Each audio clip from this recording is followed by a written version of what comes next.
Welcome to the Terrible Podcast with your hosts from SteelersDepot.com, where you can find all your latest and greatest Steelers news. It's Dave Bryan and Alex Kozora, always lit, talking Steelers. And now, here's Dave and Alex.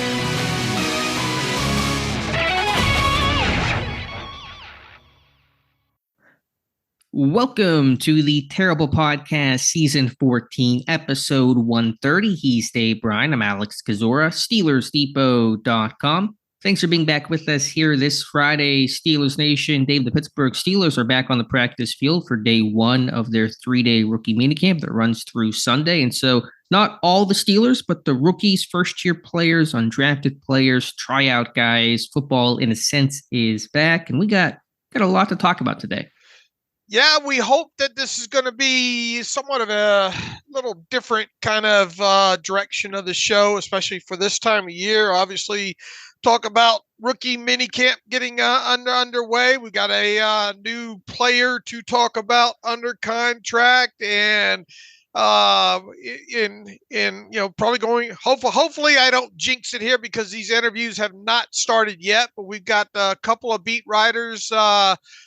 Gregg who covers the Seahawks, going to have him back on, and Chris Thomasson, who covers the Denver Broncos, we have scheduled to have on today's show. Obviously going to be asking both those guys about Russell Wilson, because both of them have covered Russell Wilson recently, and each of those two teams have a wide receiver that we have talked about.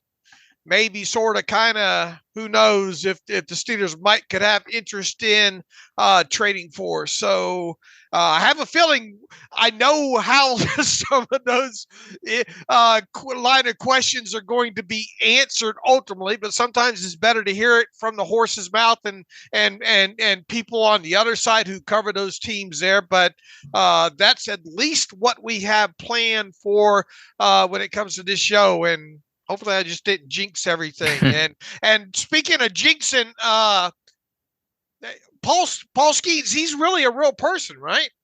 It sounds apparently, like it. I hope I get to see him in person this weekend. I'm planning to go to the game on Saturday, but the weather is not looking fantastic, which would be a peak Pirates thing to call up their top prospect basically ever and for the game to get rained out. So fingers crossed on that one. All right, and you don't have a great track record at the old ballpark either, do you? We're going to put the Kozora curse to the test here. I'm very sorry, Paul Skeens, in advance. All right, Dave. It should be exciting. Let's dive into things. Dave, you finally got your wish. You've been asking for this team to add a receiver, and Omar Khan said, say no more. How about one Scotty Miller, signed to a one-year deal, just announced officially by the team on Friday morning. It was announced, reported, I should say, back on Wednesday afternoon, I believe, 1 year contract for him. Don't know the exact financials, but we can assume it's a veteran benefit type of deal. That's what he signed last year with the Atlanta Falcons. And so the fourth Falcon to be signed to the Steelers roster since Arthur Smith was hired as OC earlier in the offseason. So the third veteran free agent wide receiver added after Quez Watkins and Van Jefferson, Scotty Miller into the fold. Championship. Look, I mean, I'm not dissing Scotty Miller because he is what he is on tape, and for what he's asked to do, and guy's got a lot of speed and has overcome the odds coming out of Bowling Green, and he's managed to stick in the NFL to date. Good little player, I think, overall, good kind of utility guy, and we'll see if he can ultimately make the 53-man roster. But yeah, this isn't this they must have missed the add-on of the memo of significant playmaker. I mean,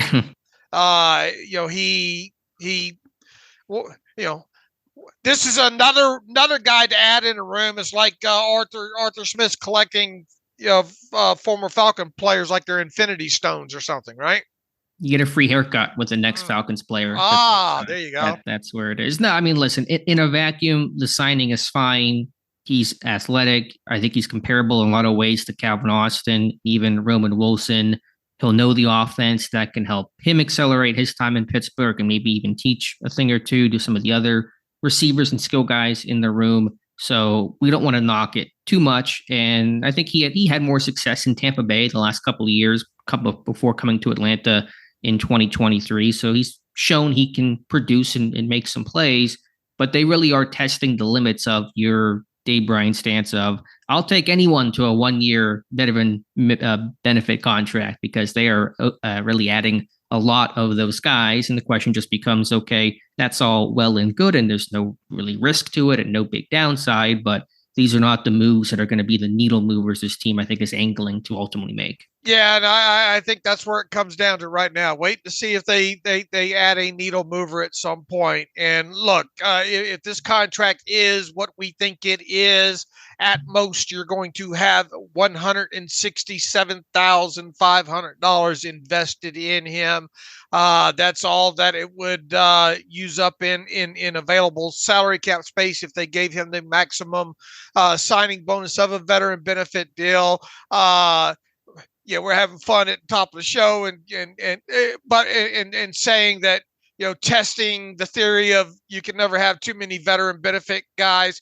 I still subscribe to that. I mean, there's nothing wrong at its core with signing a guy like this, because you never know how injuries are going to play out. You can, additionally, with him being a veteran and having played for Arthur Smith, like you said, this is a guy that can help you help the rest of the offensive players maybe learn some things a little bit quicker. He should be able to hit the ground running, whatever that looks like. And, you never know how this will ultimately play out when the final 53-man roster is set here. But, within that, though, this is not the needle mover we're looking for. Sure. I do not believe. I mean, he's got some interesting things on tape, obviously, and I think you did a great job on the film room. That speed is really evident there. He's not an awful route runner. He can get down the field, and I think his longest air yard catch of his career is something like, 47, 48 yards from Tom Brady in the end zone there. He's scored a few times. You can use him on end around, but he is undersized. He can play inside. He has played inside and outside. You tell me, it feels like his best work is on the inside, though, in the slot there. But just another guy in the wide receiver room at this point. Yeah, again, reminds me a lot of Calvin Austin. Small, fast, played at a time speed. Miller ran 4.36 coming out of college. I see that on tape. He's played inside and outside. I think the stat that you pulled was about a 50-50 split in terms of inside versus outside snaps last year. And even going back to Tampa Bay, he was primarily an outside guy because they had Chris Godwin, who's their primary slot receiver. So he's actually played more, at least in the NFL, on the outside than in the slot. Like Calvin Austin was an outside guy at Memphis and has played both in the NFL with Pittsburgh. So I don't want to typecast him as a slot only kind of guy, despite that lack of size. But the production overall is like, getting off press coverage and just not obviously going to be a number 2 receiver that this team is angling for. So the frustration for me is you just saw all these kind of, bigger name, more productive free agent receivers go off the market, and Michael Gallup, DJ Chark, even Odell Beckham Jr., who I was not terribly interested in signing, but there's more of a resume, more of a thought in terms of what that usefulness could be for Pittsburgh, a greater cost, but not significantly so either. So the question just comes down to, Dave, okay, what is the plan here? Is this just kind of depth and a way to create competition, to have all those guys go at it in training camp and let the best men win to make the 53? Because they're not all going to make the 53 between Austin and Jefferson, Watkins and Miller. Is this going to be a true Arthur Smith offense where it's one actual outside wide receiver and a bunch of tight ends and the rest of the guys kind of get cobbled together in the pass game? Is this just kind of buying time until they can hopefully land that, marquee, big physical X receiver? That all remains to be seen. But I guess the question I just go back to, okay, what is exactly their plan at wide receiver? Looks like a sitcom, a new sitcom for the fall here. George Pickens, a rookie, and some guys. Yeah. That's the way it's looking right now. I mean, we've talked about Van Jefferson and Quez Watkins, and now you can add Scotty Miller into it. Who is Calvin Austin III?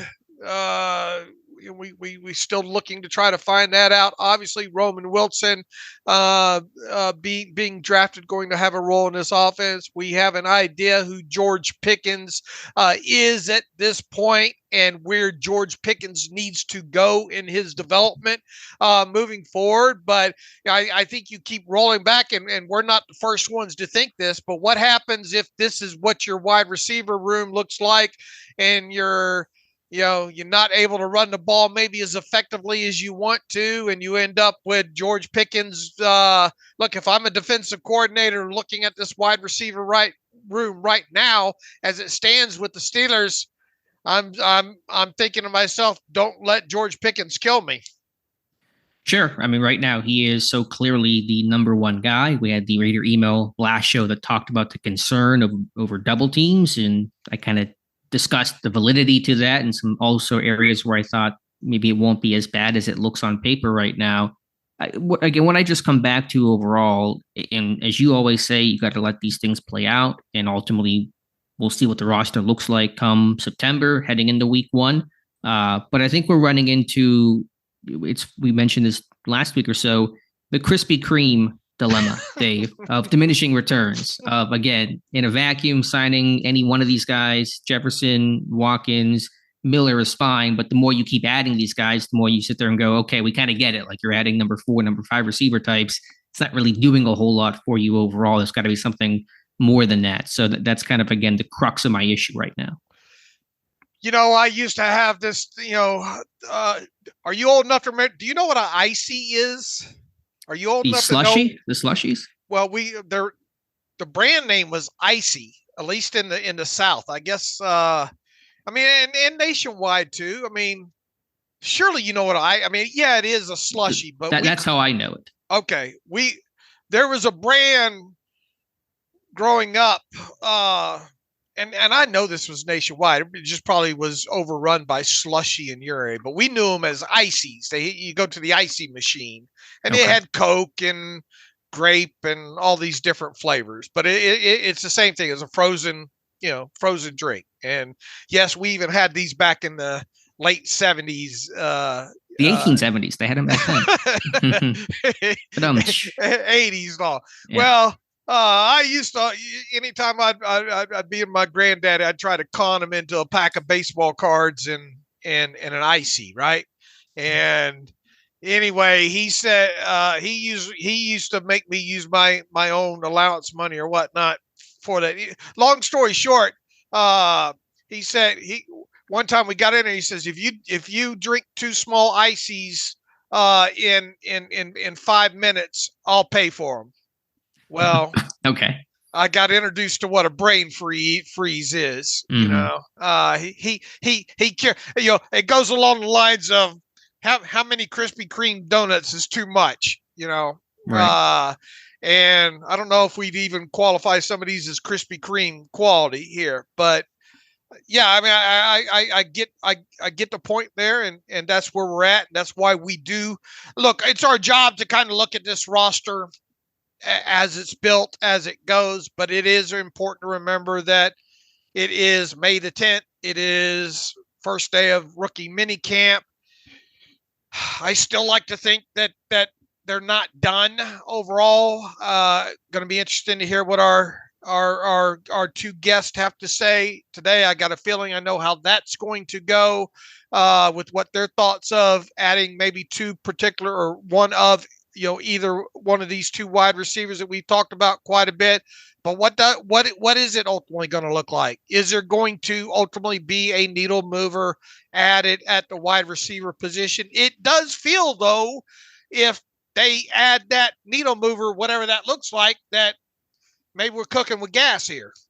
Sure, if they can do that, all is not forgiven, but with this discussion we're having really becomes moot at that point, because they go out there to get a top guy, and it's totally fine to have Miller or Jefferson or Austin, whoever, as your backups. Yeah, I don't know. Are we missing something on Van Jefferson? I mean, look, I'd like to.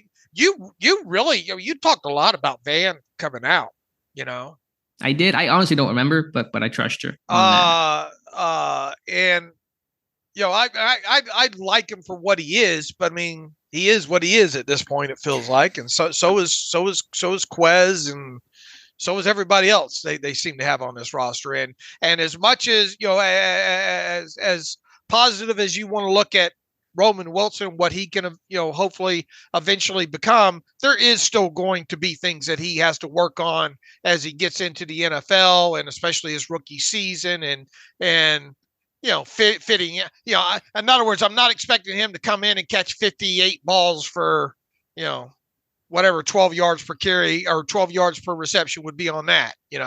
Sure. And while there's mixing and matching who will play that X receiver spot that was Deontay Johnson's primary position, Wilson just said recently he's been working in the slot at the F position and the Z, which is traditionally George Pickens' spot. So less so, it seems like, when you're backside 3x1 as that X receiver that typically sees a lot more press coverage, which Wilson did not really see any of at Michigan. So I'm a little conflicted because, yes, it is May 10th and there's still months before September, but the bulk of the offseason is over. The free agent, pool is all dried up. The draft is over. So there aren't a lot of avenues to go get that marquee guy besides a trade, which we'll see. I mean, Pittsburgh does not have complete control over their ability to trade for insert receiver here. The upside, though, to signing guys like Miller, I think, to me, is you're creating that competition. You're kind of putting all these guys out there on the field come training camp and just say, let the best guys win. And I think probably two of that 4-man group will make the team, again, of Watkins,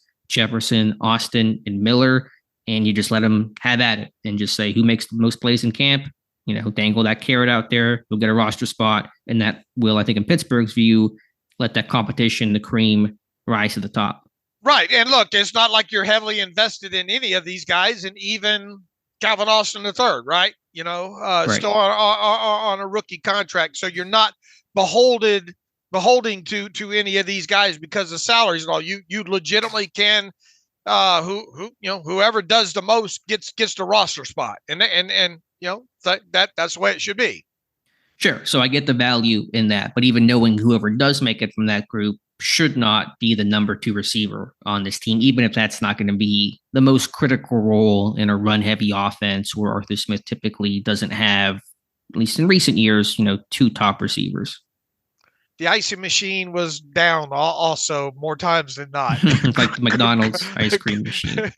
Growing up. My icy story, and I still have them today, but as a kid, I would get the blue raspberry one from the Little Caesars inside the Kmart, neither of which exist today. They're both closed down, but that's my icy story there. The good thing, the fun thing about that as well, too, show my age here, is occasionally they would have the commemorative plastic football helmet cups or the baseball cups and all like that. So you'd always try to cycle through. You'd get the clerk to say, "I want a Pirates one," and they're obviously all assorted in there, or you want a Steelers one and all like that. So now I wish I still had some of those plastic cups, but that was a highlight of getting an icy sometimes as well too.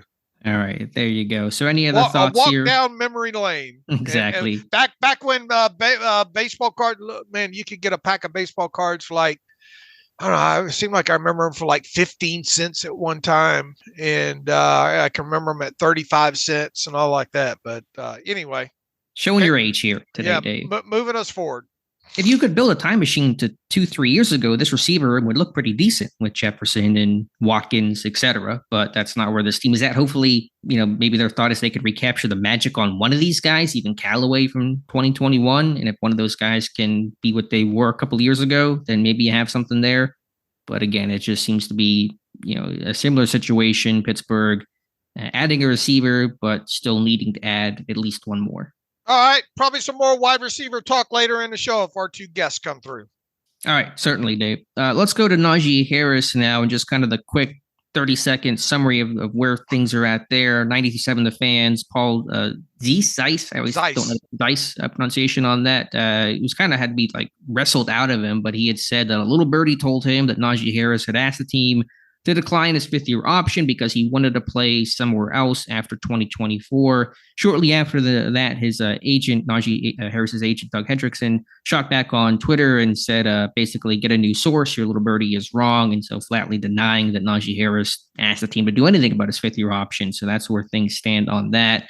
We didn't write about the initial report there. What about the response? It did not seem credible to begin with, but that's where things are at on kind of the Najee Harris front. Let's just look at this at its core, okay? How many times have you seen it come out at any time since the fifth-year option has, been in the CBA where you've heard of a player saying, "Oh no, I don't want you to pick up the fifth-year option." Okay, that's the first part of this. The second part of it is,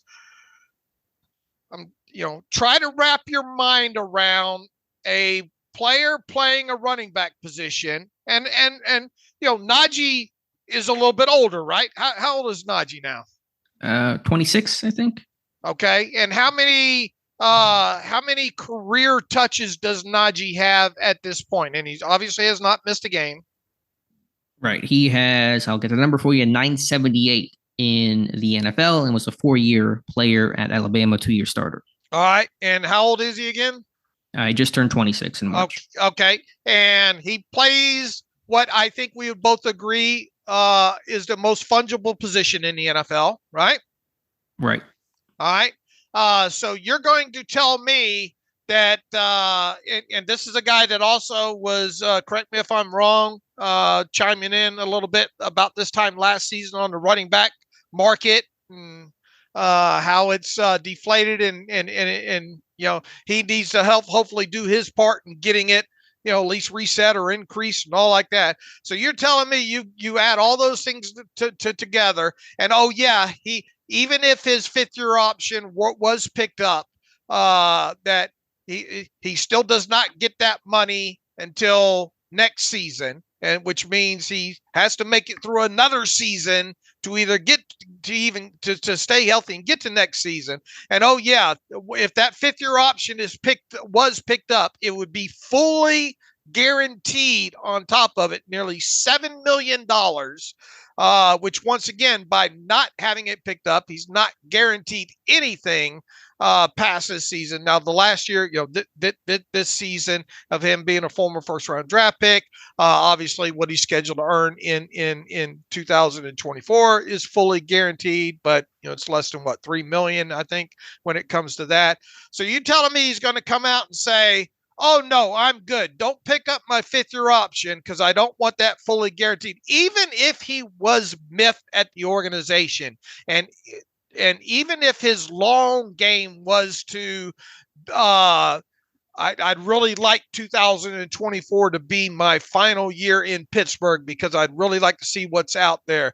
The long game plan for that would be, go ahead and have the Steelers pick up the fifth-year option, at least so that money gets fully guaranteed in 2025.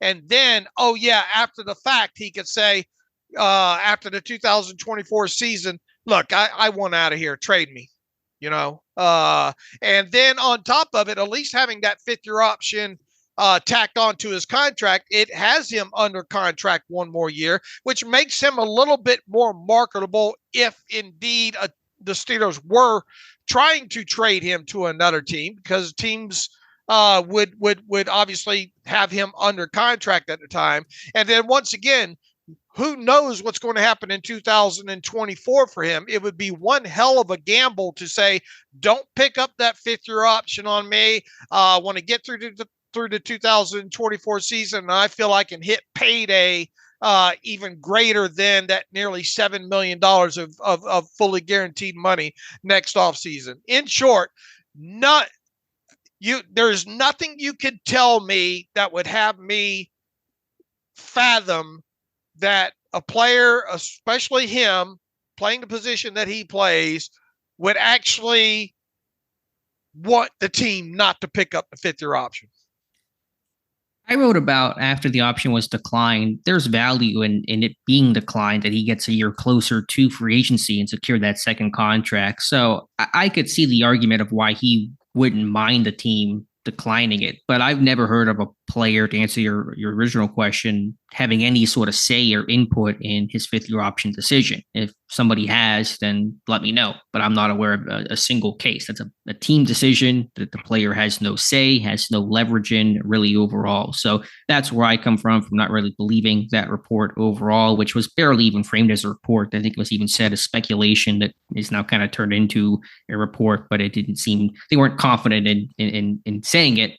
And so I don't really believe it from that aspect alone. But again, I think it's not a true story. I do think there is value in Harris having it decline to hit. If he has a good year, buying a good offensive line, stays healthy, he'll cash in next off season. But there's nothing that tells me he's dictating terms to Pittsburgh. Yeah, all due respect to people speculating, reporting, whatever. I'm not. I cannot be, convinced to buy any of that. Sure. And we didn't plan on writing about it. We weren't going to talk about it. But when his agent weighs in, then it becomes more of an official thing where there's an actual response from the agent to shoot it down and deny that this is true at all. So that's the reason why we're spending any time on it at all. Right. All right, Dave, where to from here? Speaking of, not really speaking of, but some more Steelers news that came in yesterday. One potential signing, Bud Dupree, potentially back on the Pittsburgh Steelers radar, according to ESPN's Adam Schefter. Dupree had just wrapped up a visit with the Chargers, but Schefter noted that Dupree has been still talking to his former teams in the Atlanta Falcons and the Pittsburgh Steelers. Steelers, of course, making him a first-round pick several years ago, and he had that breakout season, and then towards ACL in 2020, signed that long-term deal with Tennessee. Didn't work out there. Spent last year with Atlanta, picking up 6.5 sacks and playing in 16 games. So your thoughts on a potential reunion with Bud Dupree? Depends on the cost, I think, because obviously you got a guy. What is Bud now? 31. When does he turn? Did he just turn 31? His birthday, I believe, is in. So he just turned 31 in February there. Obviously on the wrong side of 30. Not to play, although he had a pretty decent season, I guess, overall last year. But, this is, it kind of runs in line. You want him or Marcus Golden, because basically they are kind of the same player. Neither one of them are going to give you anything on special teams. If you signed either one of those guys, it would be for obviously as backup duty behind Alex Highsmith and TJ Watt. How much of that's going to take away from a guy like Nick Herbig and his development? Keep going back to what is the price? I mean, those guys have value, depends on the price with either of them. Talking about Golden as well too. So there is value in having guys like that, with experience in the organization, knowing the culture, knowing kind of what you're going to get out of them and not get out of them as far as special teams play goes and all like that. So, it comes down to what is the right price, and is he fully on board with what his role would be?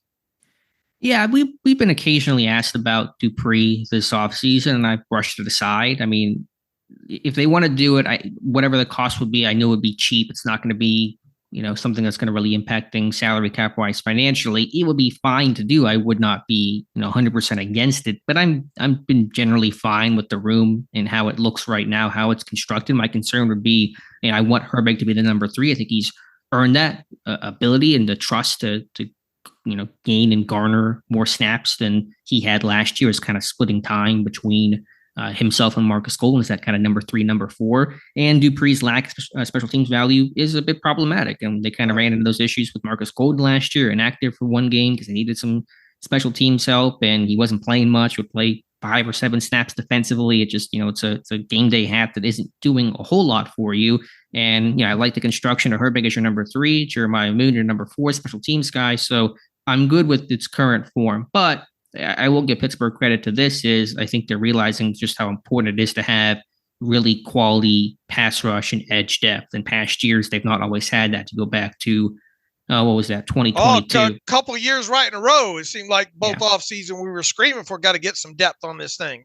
Right. So, and I think Pittsburgh, to their credit, did so last year by drafting Herbig and by signing Gold. And those, I think, both proved, especially Herbig, valuable. And just to have that depth where if somebody does go down, they're not going to replace TJ Watt or Alex Highsmith 1-to-1, but you're not, really having a big drop off here to Malik Reed or Jameer Jones or somebody like that, and really scrambling where your pass rush just tanks when you don't have TJ Watt or Highsmith in the lineup. So on that alone, a guy comes in, don't think he'd be guaranteed a roster spot. I would get that, but as long as Herbig is still that number 3 and really not losing snaps significantly to Dupree, then I'd be okay with it. But my concern would be, okay, Dupree's your number 4. He's not playing on special teams. He's getting a couple snaps a game. Is it really maximizing the roster? Right. I mean, I'd welcome him back, but it'd have to be cost effective. I mean, you'd have to know the Steelers are looking at that as well too. I mean, what is cost effective, especially if you're talking about a 1-year deal? It feels like nothing more than two. What did he play for last year? Huh? In Atlanta? What did he play for last year in Atlanta? What was his contract? I have to look. 1-year deal, quick. I assume. Couldn't have been. His contract can't be much. Whatever he ends up signing for with whoever, I don't think it's going to be much of a sticking point. It looks like $3 million he played for last year. He had a base salary, looks like, of 1.24, had a prorate about, what was his cash paid? 2.97 million was his cash paid out last year. Now he did have 6.5 sacks. And so, as you said, kind of bounced back. I think he'd be costing about the same this year. Right. Nothing more than 3 million. Yeah. So we'll see what happens. Again, might have some suitors, the Chargers, potentially going back to Atlanta. We'll see. Wouldn't be against it, but as long as Herbig is still the guy, the number 3, then I'm good with it. Right. So we'll see how that plays out. It doesn't sound like anything's imminent at this point. Yeah, they may wait some time on that, and Dupree kind of weighs options. I'm not entirely sure when that decision could come. Obviously, did not sign with the Chargers. We'll see if that happens down the road, but we'll let you know for sure. All right, Dave, the Steelers have released their 2024 rookie minicamp roster. 43 players will participate this weekend. Of course, the 7 draft picks led by Troy Fautanu, Zach Frazier, etc. Some select first-year players, and confirming, as you noted, Corey Trice Jr., not part of that group, not eligible, despite not playing a game last year, but because of the time spent on IR, that becomes a credited season, correct? Credited? Right, that's correct. Okay. Really shouldn't. I don't know why that does, but that's a debate we had on a recent podcast. And so Trice will not be there, but other first-year players will be. And then 5 undrafted free agents and 21 tryout players. We actually knew most of the tryout players, which typically we don't. There were a couple of names that were new to that list, but we knew the veterans, guys like Anthony Everett, Jonathan Ward, who I think Ward's got a chance to make this roster. I think Everett as well, considering the potential need in the slot right now. Anything stick out to you about this roster? Any thoughts, Dave? Who were some of the tryout guys that we had not identified? A couple of specialists, Caleb Shudak from Iowa, who spent time in Tennessee. The one maybe most notable is Johnny Lumpkin, who's listed as Lampkin on the roster, but it's Johnny Lumpkin, who was an undrafted free agent in 2023. Big, long tight end with some athleticism, spent time with the Patriots, but there really weren't any super notable tryout names that we had not identified. I caught one last night on the team website, Mark Jackson from the IPP, the International Pathway Program, the kicker, who was an Irish, and still is, an Irish goalkeeper who was part of the IPP, but also took part in the Steelers kicking clinic in Dublin last month, and actually got a lot of praise from Sean Sweezum and Jordan Berry, who ran the camp, and has been invited to rookie minicamp, which is pretty cool. All right, and let's see, Bradley Robinson, a long snapper that's got a little bit of experience. 7 years in college. Bradley Robinson earned 3 degrees. I don't think he's playing in the NFL, but he tore his ACL in 2022, and then was at the pro day for Ohio State even this past year, getting just an opportunity there. So, that's a 7-year long snapper. That's a fun story. All right. Let's see. And I think the team has officially announced to you. I think we had already knew that officially. Who was the one that had the undrafted free agent that had agreed to terms? Was it Welshoff, I believe, that had officially signed his contract? And now I think the other 4 undrafted free agents of John Reese Plumlee, Beanie Bishop, Dejon Edwards, Jacoby Windman. And I think that's the other ones that have officially signed their contracts now. So I would expect those to hit the official transaction wire on the NFL sheet later today. So probably by Monday or Tuesday, we'll know the signing bonuses on those guys. Let's see. One other small note. I know this won't concern many people, but we're nothing if not thorough. Xavier Wade from Ferris State was reportedly coming to rookie minicamp. He is not listed on the roster of tryout players. Don't know what happened there, but neither of the Ferris State guys will come to Pittsburgh. Sean Stevens got signed by the Eagles, supposed to come to Pittsburgh, but he got scooped up, and it does not appear Xavier Wade is in Pittsburgh either. All right. So 43 players in total, 21 of them being tryout players, 12 of them being rookies in the 7 draft picks, 5 undrafted free agents, and 10 total term first-year players. Any of those first-year guys strike as someone just worth, maybe not necessarily say watching this weekend because it's such a install foundational weekend, and we'll see those guys in training camp. But the guys that had been Steelers, there's 10 of them, as you mentioned: David Perales, Jack Colletto, the fullback, Joey Fisher, etc. Anybody that you want to hopefully learn more about? Yeah, Colletto maybe I think sticks out. Who was the other one here? Deesh has got some size to him at listed at 6'7", out of Arizona State. And we know a little bit about Perales coming out of as an undrafted last year. I think that's it. Yeah, I think Fisher's interesting. Big, strong run blocker from Shepherd. Was with the 49ers and then came over to Pittsburgh early, leave September. And so, offensive line is looking pretty crowded right now, but just a guy that might have some skills. And Camp Beach is versatile. He's even listed as a guard tackle. He's played basically everything at Wisconsin. And that was with the Texans last year and moved around some. So we'll see on that. And then Colletto for that fullback aspect at Pittsburgh. Does Connor Hayward get a look once they get into, full OTAs? We'll see. But Coletto's a guy that, might have an opportunity just based on the offense he's playing in. And look, any of these guys that of them that ended last season, which I think it's a pretty good number of them here that were on the practice squad at the end of the season last year, got signed to futures. I mean, the team thought enough about them to keep them, to A, re-sign them to futures deals, and B, sometimes after drafts, you see some of these guys go out the door, and it's still possible, depending on what happens here and how many of these tryout players maybe they want to add and all like that. But I think it's a testament for some of these guys to, at least stick around past the end of last season, even though they were on the practice squad. Yeah, for sure. And this team right now has 3 open roster spots. And so you could see some tryout guys get signed. Typically, they're signing between 1 and 3 tryout guys per cycle. No guarantee, and just kind of depends on the year. But there are open roster spots for them to do so. Also, want to mention this came in right before minicamp a couple days ago that Phil Jakovic, the former Pitt quarterback, switched to tight end, has been invited to rookie minicamp as a tight end. So he was a big 4-star guy, that local native, went to Pine Ridge High School, went from Notre Dame to Boston College, had a really good year a couple years back at Boston College, and then things really fell down from there. Transferred to Pitt, got benched, moved to tight end. Just kind of one of those curiosity stories here in rookie minicamp. Someone had something mean on my timeline. Oh, yeah. At least the Steelers were able to identify quickly that this Pitt quarterback couldn't play quarterback. Oh, man. something along that line. Very, very, very crude as far as that goes. But it did get a chuckle out of me, as crude as it was.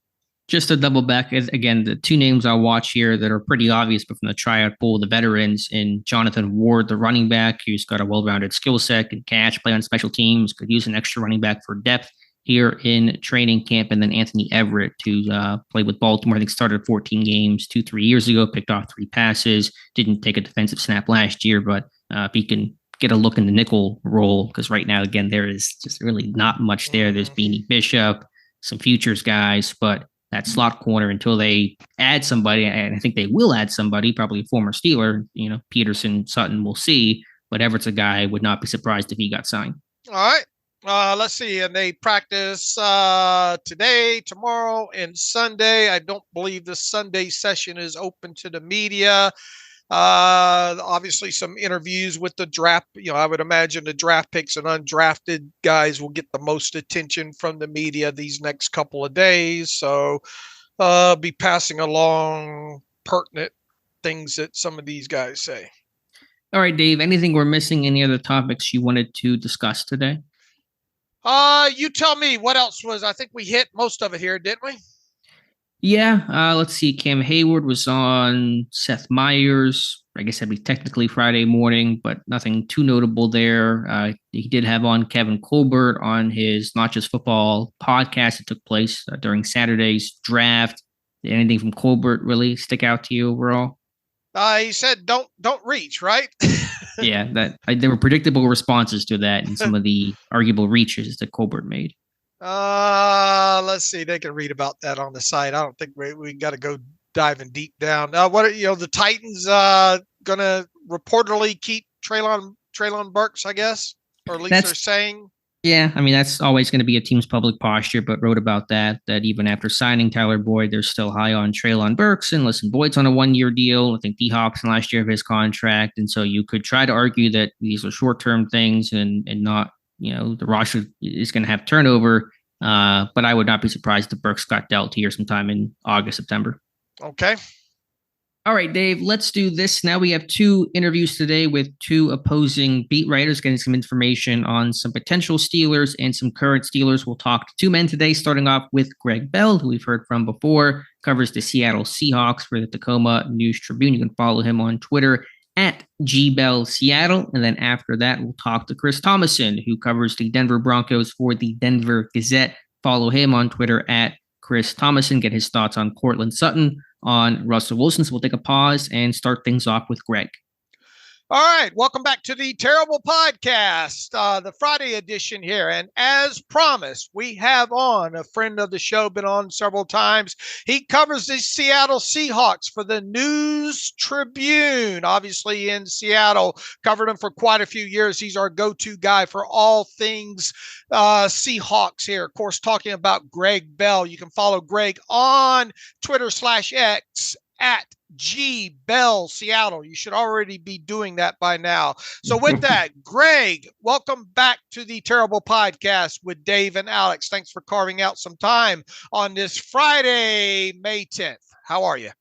I'm well. Thanks, guys. Good to talk. Always great to talk to Steeler fans. I told you once I grew up 45 minutes west of Three River Stadium, one for the thumb all those years. Absolutely. We know you have links back to the Pittsburgh area here. Gregg, we know your time's precious here. I was going to say we're going to get to the elephant in the room, but I'm going to change that. We're going to call it the unicorn in the room there. I think it's appropriate. Look, we listened to your radio show, I think yesterday or the day before, and you were really looking forward to coming on Pittsburgh talk to talk about DK Metcalf for 15 minutes. No, we're not going to do 15 minutes on DK Metcalf. But look, sometimes it's good to get it from a mouth on the other side here. Obviously, Steeler fans as a whole think that this team needs another wide receiver in this room. The 2 names as trade candidates that seem to be talked about most are DK Metcalf and Courtland Sutton with the Broncos here. You obviously don't think there's any chance whatsoever post June 1st. And let's make it clear that if the Seahawks were magically to do anything related to DK Metcalf, it would have to come after June 1st because of cap stipulations and all like that post June 1st designation. Tell our listeners why this is indeed a unicorn in the room when it comes to DK Metcalf, and why you're really convinced that nothing's going to happen on the Seattle side here. Well, Dave, a unicorn's a good term for him. He's 6'3", 6'4". He's 200, almost 240 pounds. He's run in Olympic trials in the 100-meter dash. He can jump through the roof, 40-inch plus vertical leap. There is no defensive player in the world who can match up with him physically. There are no 6'4", 239 corners that run like he does and jump like he does.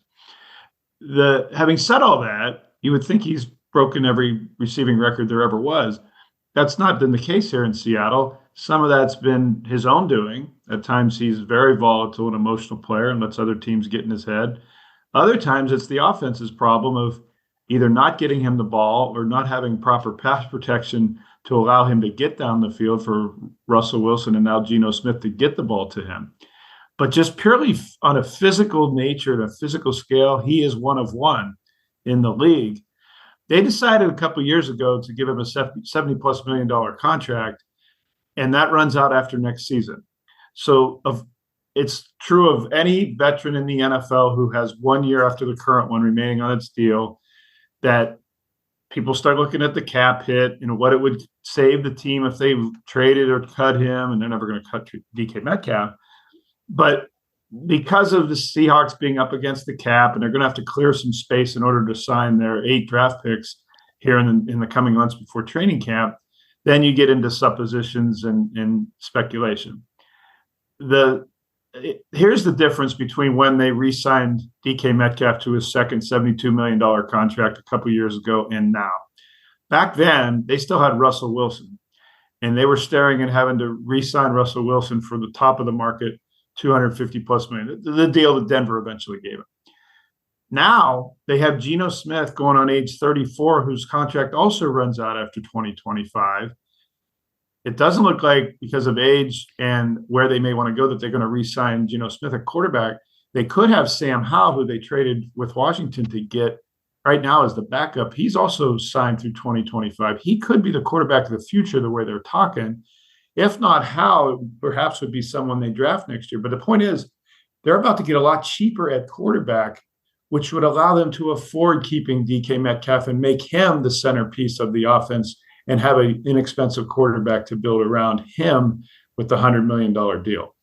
The Seahawks are much more in a position than they were 2 or 3 years ago to re-up DK Metcalf yet again. He's still only 27 years old.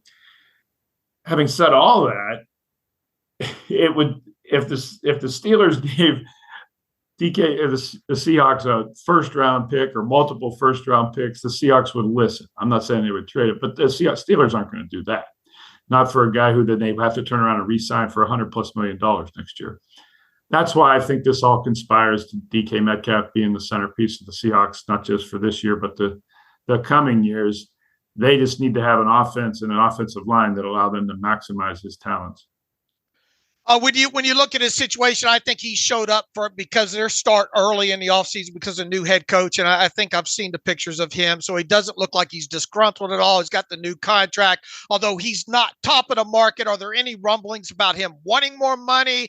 I would suppose that most of the talk that you guys are having to do about DK Metcalf is stuff that's been trying to be put out there by other fan bases and the like. Is that correct? So, in other words, there's nothing happening on that side of the fence that would cause you to have to ask about his situation, right?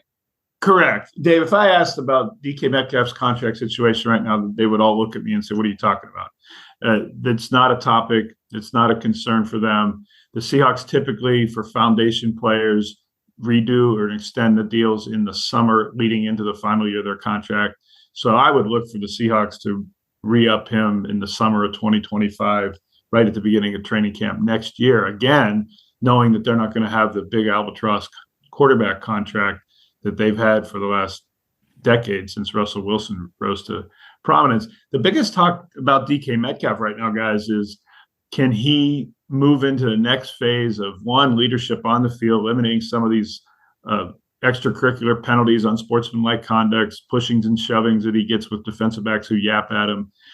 And 2, can he become the lead receiver, not only in the NFC, but in the NFL with the offense as constructed? That's the bigger, longer term thing that they've yet to, it's just been elusive so far that they haven't had an offense functioning well enough, especially in the offensive line, to maximize his talents. That's really what the talk about Metcalf in Seattle is. I'm a huge cap nerd. Follow, obviously the Steelers stuff, and I like it looking at teams' situations around the league, and I find their situation this offseason really enthralling because it doesn't look like they have many restructure candidates, which DK Metcalf is one of those. So it's going to be interesting to see. I think they can clear almost $6 million. Did they just do a normal restructure on him? Anyway, I'm just enthralled with watching them maneuver around this, being up against it right now. Do you think we see a DK Metcalf restructure in the coming weeks? I'm not sure that it is an option, and they've mentioned that they've got other veterans that they could do it with, and he's one of them. Draymond Jones, defensive end, is another one. They've already done it with Tyler Lockett. They've already done it with Geno Smith. So you just take a look down at the top salary cap hits for 2024, and you can deduce who the next ones are, and that's Metcalf and Draymond Jones. So there are other things they can do, and they may release a veteran or two. D. Eskridge is a $2 million wide receiver, a non-guaranteed contract they recently re-signed that really has no place here, especially with Jackson Smith and Jigba's emergence. So, yeah, they could do that, and he would then, of course, add $6 million or so onto his cap hit next year, which currently is supposed to be I'm talking about Metcalf, just currently supposed to be $29.5 million, second only to Geno Smith on the team. Tyler Lockett may not be around in Seattle or play in the NFL beyond this year. He's talked a lot about that. And he's not hiding the fact that he's got other things beside football in his life. And now that he's in his early 30s, he may not play much beyond this year, which even furthers the Seahawks probably looking at DK Metcalf as their foundation with Lockett on his way out. Gregg, just one question for you. Just looking at, and I know he's still relatively new, Mike Macdonald, but there was a lot of controversy, discussion about him tearing down some of the photos from the Pete Carroll era, kind of some of the hallmarks of the situation of Seattle's kind of glory years. Is there any, how valid do you think that is? How are players reacting to it? What's been your impression of Mike Macdonald so far? Well, fans overreacted to that, Alex. Sure. It is stark, that hallway that used to have all of Pete Carroll's greatest hits, basically, the Super Bowls and the Fail Mary and the Beastquake run and all of that are now painted white and painted over. But that's leadership 101. You come into a new organization as a new first-time leader. He's the first-time head coach at age 36, youngest coach in the league. And you establish your legacy. You don't ride off of anybody else's. And you establish the day zero is when you get there. You acknowledge that. I mean, it's not like they've ripped everything out of the facility that's former. The Lombardi Trophy's still in there. The other hallway around the corner from this much talked about hallway still has every player who's ever played for the Seahawks and their signatures, and it still has Sean Alexander and Steve Largent and Mike Holmgren and their banners hanging from the ceiling outside the indoor practice facility. So Macdonald hasn't stripped it of that. Mm-hmm. He just wanted that particular hallway between the weight room and the indoor practice field to represent their time. And it wasn't, by the way, like the Steelers taking down stuff of all 6 of their Super Bowl championships, or Terry Bradshaw, Mike Tomlin saying, no, we're not having Bradshaw and Swan and Lambert posters up anymore. It was only of the Pete Carroll era, the 14 years. It wasn't Largent and Zorn or Jack Patera in 1976 or Chuck Knox in the the Seahawks' first playoffs in 1984. It was just Pete Carroll's 14 years, which then gave Mike Macdonald an entry to say, this is going to be our wall, this era going forward now. And the players accepted that and understood that. Even the veteran players I talked to said, yeah, I get it. Young coach trying to make his mark and make a new legacy going forward. The problem, of course, is Mike Macdonald hasn't even coached a practice yet, let alone a game. So the fans don't know him from anybody. He's come out from the East Coast, a New England native, a Baltimore Ravens defensive coordinator. They have nothing to judge him on but these reports that there's no longer Marshawn Lynch's Beastquake picture on the wall anymore. That's the only thing they have to judge Mike Macdonald by so far. And I will say this, Macdonald is no nonsense. He's very blunt. The players have described him with the word blunt. More than one player has described him to me that way. Mm-hmm. He mentioned that the number 1 pick in the Seahawks draft, Byron Murphy, the 16th pick overall, a defensive tackle from Texas. And the rookie minicamp, day 2, he said that Byron Murphy needs to get in better shape. That's something Pete Carroll would never have said. It is different.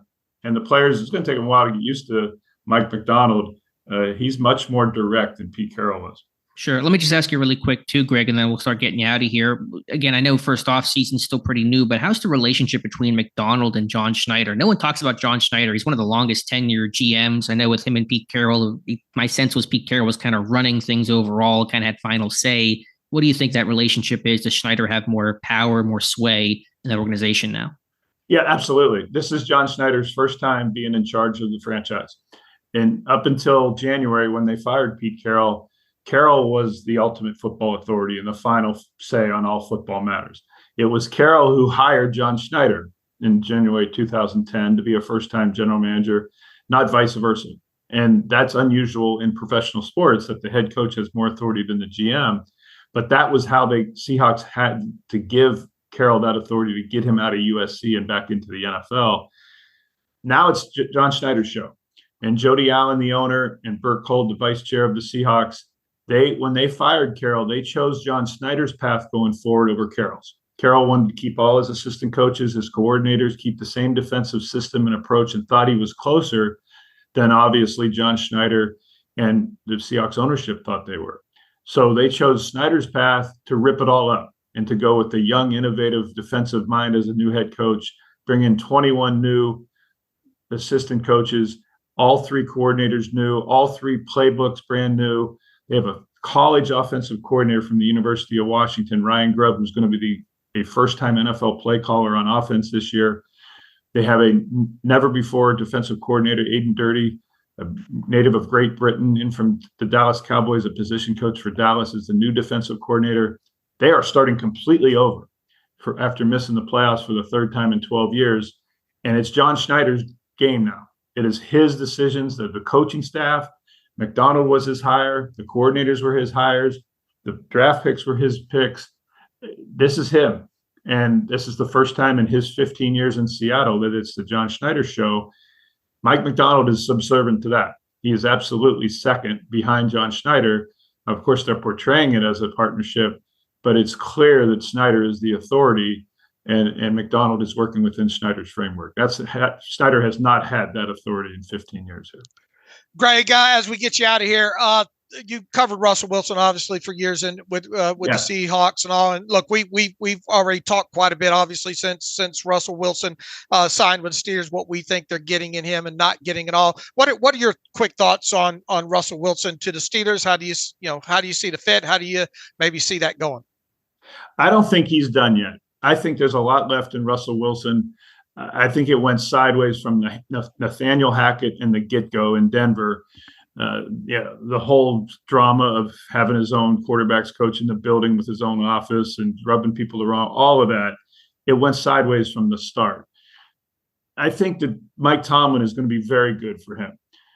I know Russell Wilson and I talk a lot outside of football when he was here. You're going to find a guy who fans always and people on the outside always wonder how genuine Russell Wilson is. No one's going to outwork him, and no one's going to outprepare him. If he's healthy and the Steelers can fix their offensive line, you're going to see the best Russell Wilson. He's on a 1-year prove-it deal. He signed it because he believes he can prove it to the league and to the Steelers that he deserves a multi-year go-around again. And I would be very surprised if he has anywhere resembling a Denver year in Pittsburgh. And again, he needs, at this point in his career, he needs an offensive line that gives him time, because he's not going to be able to extend plays and get away from pressures like he did earlier in his career in Seattle.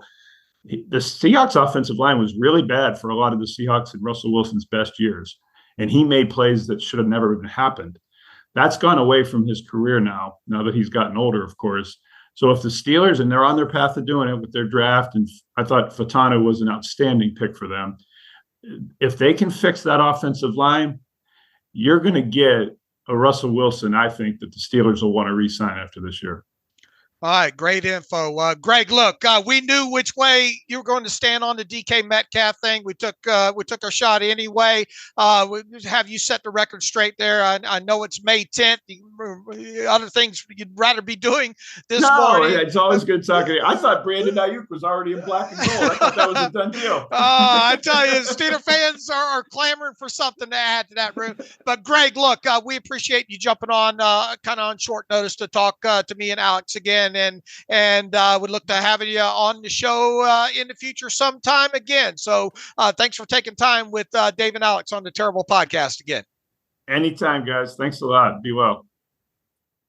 Okay, coming out of our interview with Gregg Bell, who covers the Seattle Seahawks, talking about DK Metcalf and Russell Wilson. We're going to move on to a first-timer on the show, longtime beat writer. He covers the Denver Broncos right now for the Denver Gazette. He previously covered the Minnesota Vikings for several years for the St. Paul Pioneer Press. I'm talking about Chris Thomasson. You can follow Chris on Twitter/X at Chris Tomasson. Chris, first time on the Terrible Podcast. Welcome to the show. Fantastic to be here. Thanks for having me. Chris, we appreciate on such short notice. It's May. Normally, you'd probably not doing these kind of interviews, talking about players on the roster, potentially ones maybe even traded. A lot of talking, a lot of speculation in Pittsburgh about this team needing another wide receiver to add to that room. The names that kind of keep circulating outside of the couple of guys in San Francisco are DK Metcalf with the Seahawks and one Courtland Sutton with the Denver Broncos. We got the lowdown from Gregg Bell of why Steeler fans should not really be thinking anything about DK Metcalf in a post-June 1st trade. So we're going to turn to you and get your lowdown on Courtland Sutton. Talk a little bit about, what about the possibility of that? What's going on with Courtland Sutton? We know they drafted another wide receiver to go in that room there. What is the likelihood that the Denver Broncos could move Courtland Sutton post-June 1st? Well, I think it's all up in the air. I mean, basically on his contract, he's got $13 million base salary. I don't know if he's a $13 million player, and just $2 million of it is guaranteed. And he's reportedly grumbling and wanting a new contract, hasn't come to spring drills. When the Broncos in March were jettisoning a number of players, including Russell Wilson, Justin Simmons, and didn't re-sign some free agents, traded Jerry Jeudy. He was grumbling on social media. Basically, he tweeted out at one point a clip from the Fresh Prince of Bel-Air of Will Smith walking around in a living room devoid of furniture. But the Broncos said George Paton, general manager, before the draft, he insisted everything was fine. That, of course, was before they added Troy Franklin in the draft. They also got Josh Reynolds as a free agent previously with Detroit. But, the bottom line is the Broncos kind of hold the keys for now, because they can just kind of sit around and see how these new acquisitions look in spring drills and maybe even into training camp, and decide then if they potentially want to trade Courtland Sutton. And even if they were to release him, the offset of his contract, he would sign with somebody else for more than $2 million, so they'd get their $2 million back. But basically, I would imagine there will be some sort of talks, if the Broncos want to keep him, about maybe signing with a reduced figure this year, but getting guaranteed money. So I think it's all up in the air, and the Broncos, they don't need to be in any rush. They can see how their receivers look in spring drills and move forward after that. What is the old clip with Jim Carrey goes? So you're saying there's a chance, huh? Well, I mean, pretty much with any player that Sean Payton didn't or inherited, or I should say, any player that Sean Payton inherited, there's a chance. I mean, he's rebuilding this team. he wants his own players, and anybody who was around before he arrived, I imagine there's certainly a chance they might not be around anymore. What would you think if indeed it came to a trade? What would you imagine some compensation being for that? I don't know. It all depends on the salary and that sort of stuff, maybe a mid-round type draft pick. I mean, I would think that if anybody were to trade for Courtland Sutton, they would want to resolve maybe his salary situation, and who knows if they'd want to pay him $13 million, which is what he's on the books for now, because the last thing you want to do is trade for him and then you look at him when you get him and say, this isn't a $13 million player.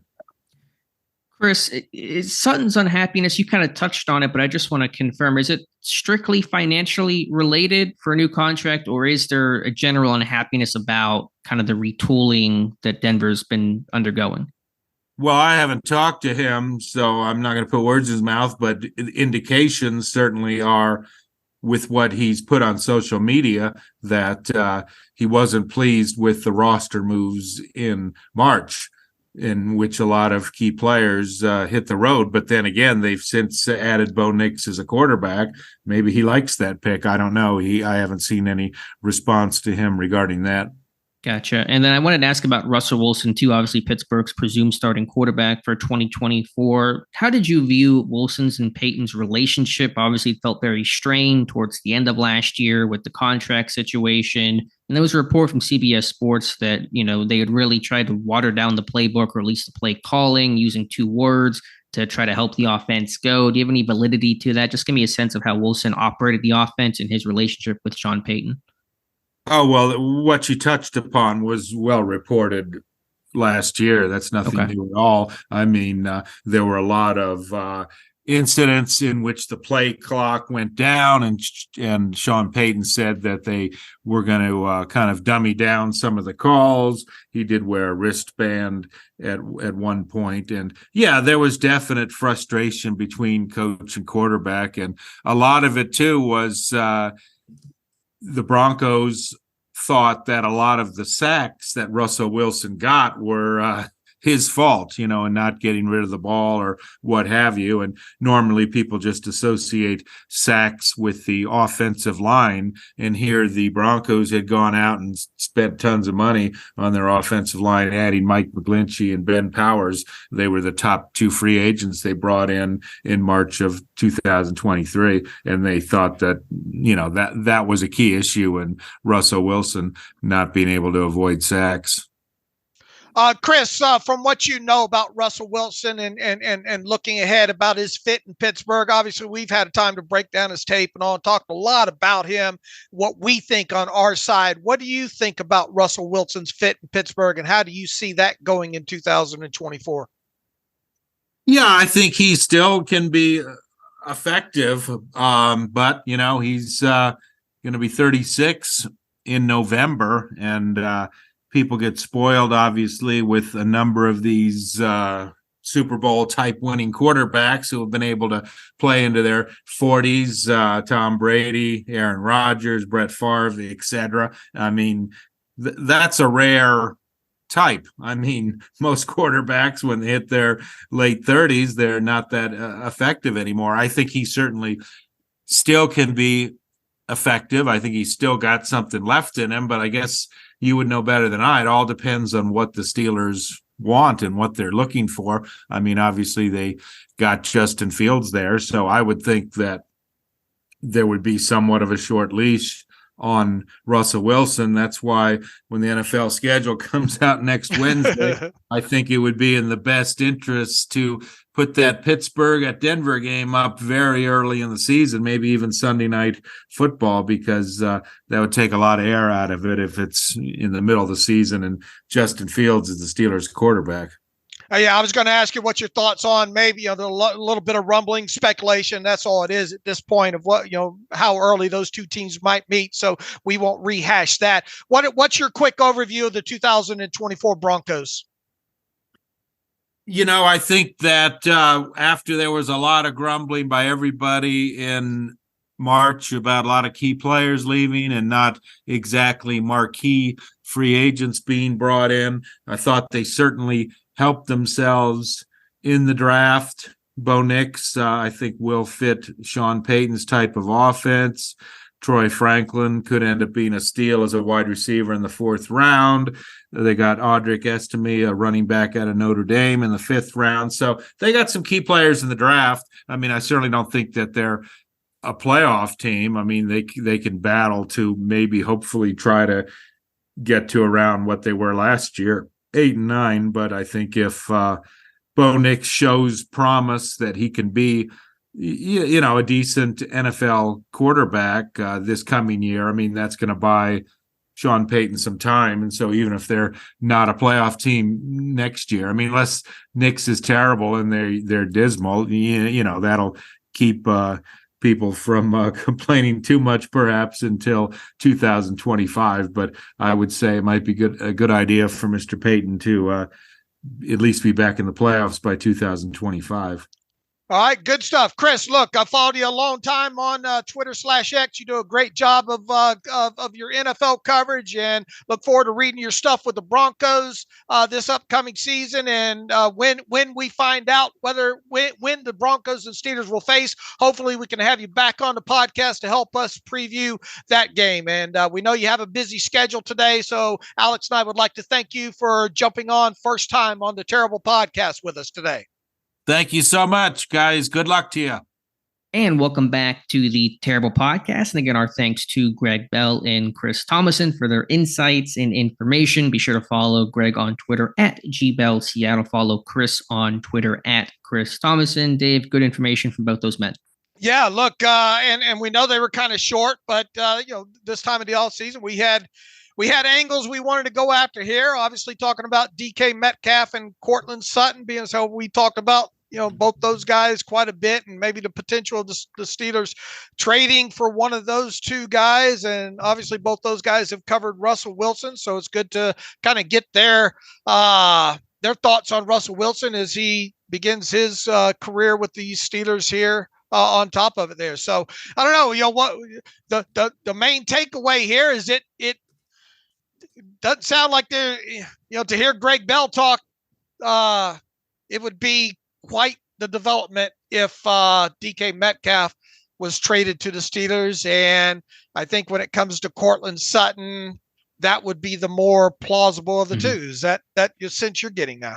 Sure. I think that was laid out pretty clear by both those guys. I've maintained that I think Sutton is the name that's made the most amount of sense based on his general unhappiness for the reasons that Chris laid out. And we'll see when we can hear from Courtland Sutton. He may not be reporting to a bunch of stuff here in the spring if he follows his current track. And then the connections to Pittsburgh, the cost, all those things tell me that Sutton is the most likely. But again, who knows when, if anything, on Courtland Sutton. Right. And as we mentioned, look, if at this point anything were to happen with DK Metcalf, it most definitely would be after June 1st because of their cap situation and dead money involved.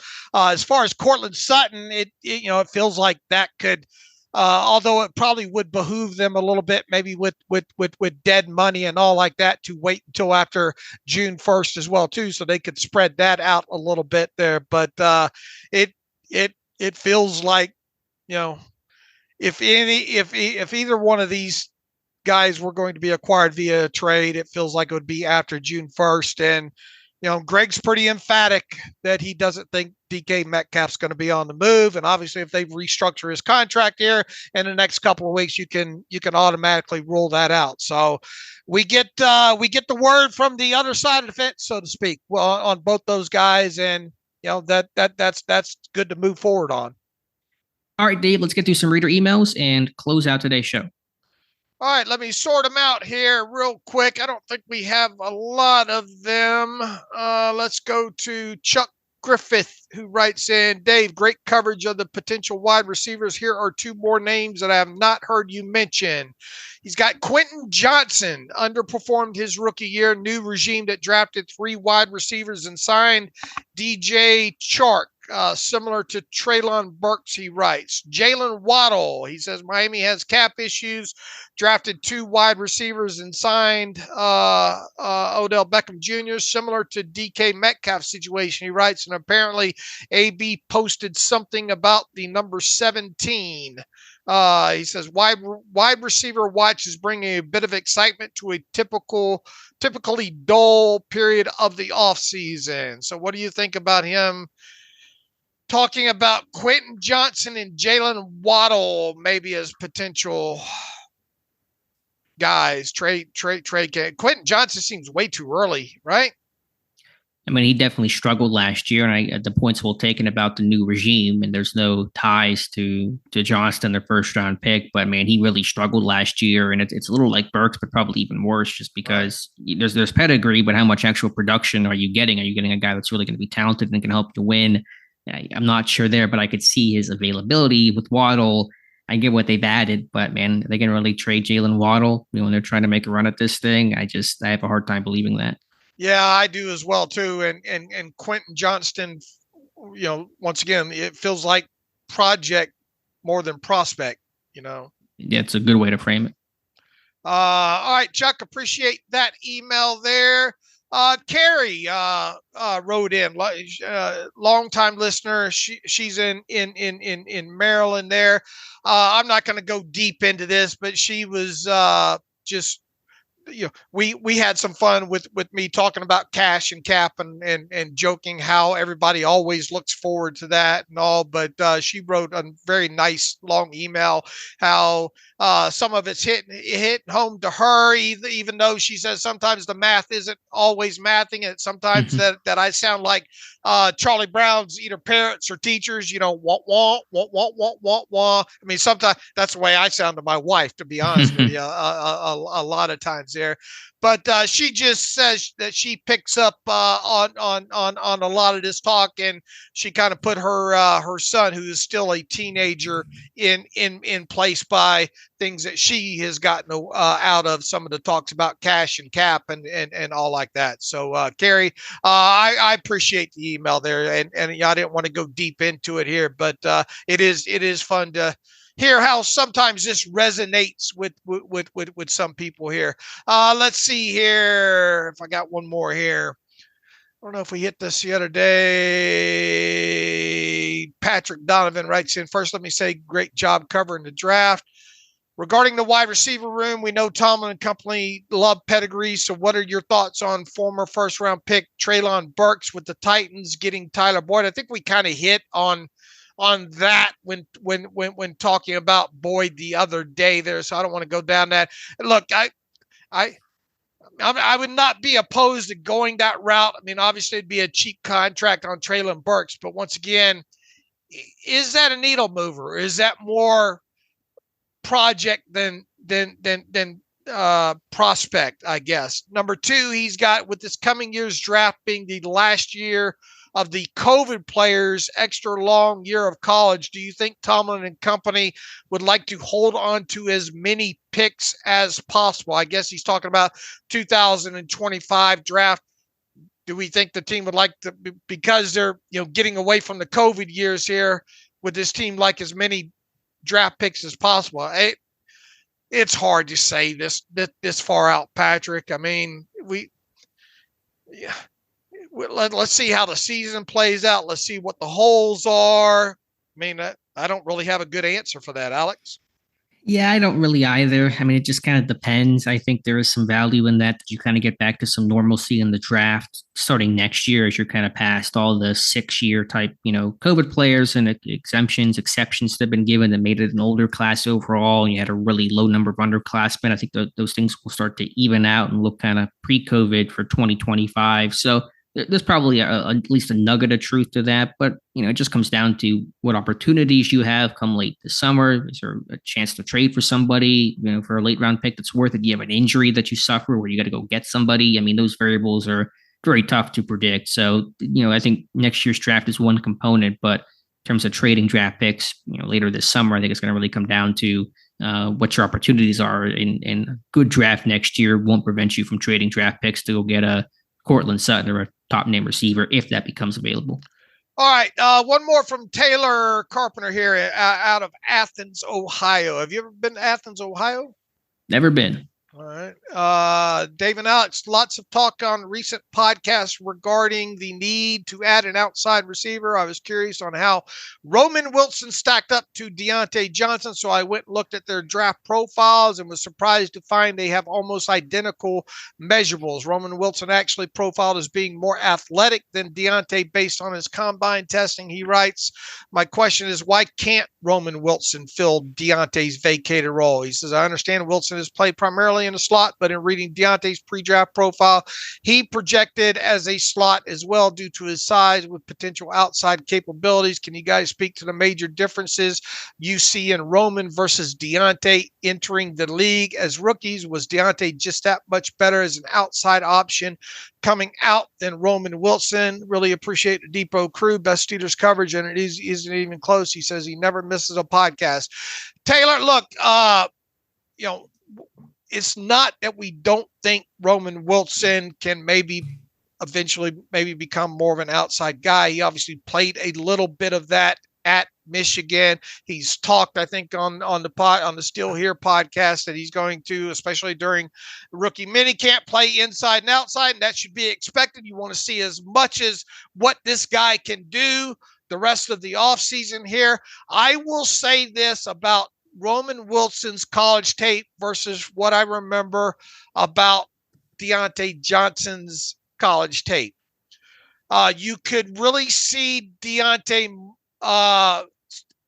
potential X skills, I feel, coming out of Toledo than you could Wilson. And I think if I remember, he faced a little bit more press. They're just the ability to get off the line and the separation. Now, here's the other thing I remember about Deontay Johnson. His feet kept coming out from underneath him, and that ended up transferring over a little bit to the NFL as well, too. Cut so fast that he loses his feet sometimes. Mm-hmm. I feel like Deontay came out of college as off the line, a little bit better player, and just a little bit more all around better route runner than Roman Wilson. What say you, Alex Kozora? No, I agree. I just pulled up some numbers here of just where he aligned. Deontay did his final 2 years at Toledo. In 2018, 487 snaps out wide. In 2017, he was at 546 and played about 250 or so combined in the slot. So he was much more of a defined outside guy. I mean, the difference is just, dealing with press coverage. I mean, if you're that backside X receiver, and again, I know guys move around and you're not as static as you used to be, but when you're the backside X receiver, you're facing press coverage. You're facing guys generally or typically rolled up on you, and you have to learn how to defeat that with your hands, your feet, your releases. Deontay got typecast because he was small as a slot receiver, but he played outside. He was kind of the guy at Toledo, and so he was always getting the best corner and always getting the attention, and teams trying to take him away. At Michigan, Wilson, I think, was the top receiver, but there was so much talent and so many weapons, and he got schemed up so much where his releases were always free, and he didn't have to deal with the press coverage, especially playing in the slot as much as he did. So, yes, Wilson will play outside some. He can play outside some. I don't want to say he's only a slot receiver. He is not, but he has to really learn the skill of working on press coverage, of being isolated, of being that backside guy where the scheme and leverage are not going to be as advantageous to you as, because if you're the slot receiver in college, you can release either side. You can run any route. If you're outside receiver and you got a cornerback aligned inside of you, your route tree is pretty limited at that point. You can go, come back or the go route essentially. So it's just a different skill set he'll have to learn. So, I mean, heck, at this point, could Wilson is there vision for him to play a bunch on the outside based on the current roster? Maybe. We'll see. But there's going to be, I think, a transition period for him to learn how to beat press coverage. And look, we're not saying he can't ultimately do this. Hopefully he can't. We got to see more of it on tape versus what he had at Michigan, and if he can do it. Right. And as you mentioned in that Steel Here podcast, Wilson said he's working F and Z, not Deontay's X spot. So are they going to, could they move Pickens around? Yeah, they could. And again, these guys will all play different spots. No one's going to be just put into one role. Pickens was more versatile last year than he was his rookie season, playing in the slot a whole lot more. So there will be that mixing and matching, but I just don't see Wilson as this, come in right away, be your X receiver, your outside guy. I don't think he's there day one. Remember, Deontay kind of snuck up on us in that draft, right? I know Daniel, I think, was working for us at the time, and I think he did the profile on him. And, remember when they drafted Deontay, everybody thought, who? Yeah, because he was also viewed as a later round guy by a lot of outlets. Not all, but some viewed him as like a 5th round pick. Right. But, once you got into the tape, you kind of understood, why he went where he went. Yeah, I know that late Daryl Drake was at that pro day and watched him and was really impressed. And so it made sense after he went back to the tape. But yeah, Deontay was not on our radar the way that Roman Wilson was on our radar. Right. I'm trying to think back. I learned a lot more about Deontay after the Steelers drafted him than I knew about him before they drafted him. And I can't recall in those podcasts leading up to the draft us spending a lot of time talking about Deontay Johnson. Yeah, I don't think so. We weren't probably as sophisticated as we are currently with our draft coverage and how comprehensive it is. Don't use sophisticated. No, it's appropriate. In any setting, don't use the word sophisticated with me.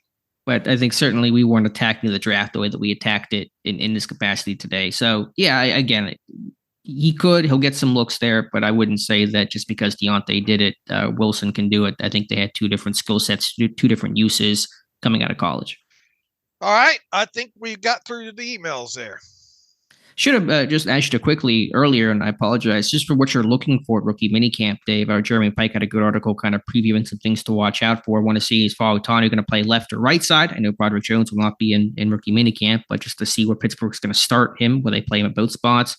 Will Ryan Watts be a corner, safety, both? Anything you're looking for rookie minicamp? I think you just hit on two prime things right there. How much Roman Wilson moves around, which I think we got a pretty decent idea just based on what he had said about that.